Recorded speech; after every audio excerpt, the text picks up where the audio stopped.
Good morning, afternoon, or evening, teacher. My name is Germán Correa from the class Inglés Técnico with the code 20758.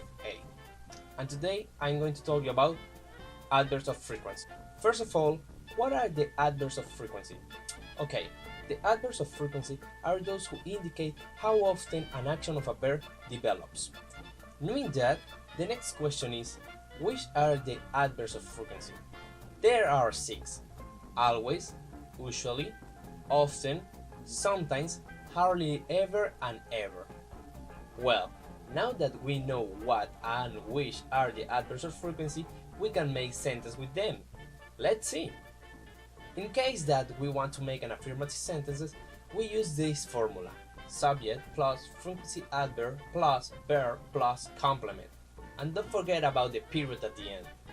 Now that we have the formula, let's see an example of an affirmative sentence using the adverb of frequency. We sometimes go to the movies.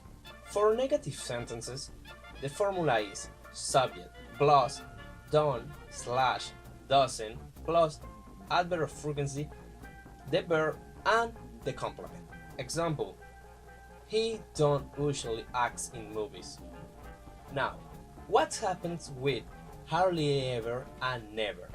Well, they are adverbs of frequency that have negative meaning, but they are used in affirmative sentences. For example, Michael hardly ever finished to edit a film in a week. See? And it's used the formula. If we want to make questions with the adverbs of frequency, we use this formula: do slash does plus the subject plus the adverb frequency plus the verb plus the complement. But at the end we have to put a question mark.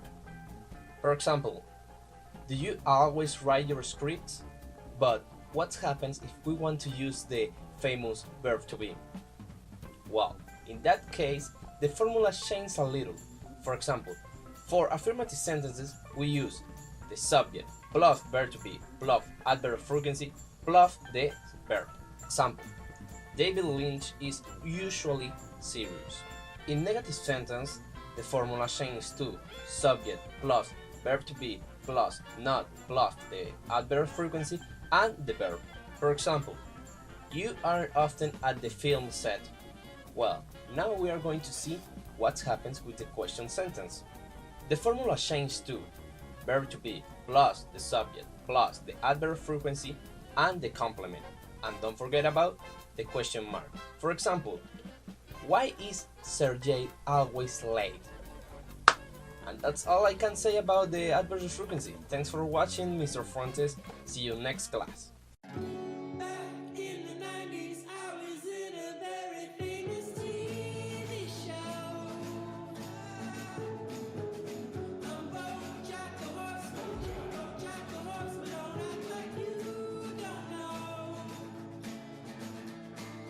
And I'm trying to hold on to my past. It's been so long, I don't think I'm gonna last. I guess I'm just trying to make you understand. You're still here. It's over. Go home.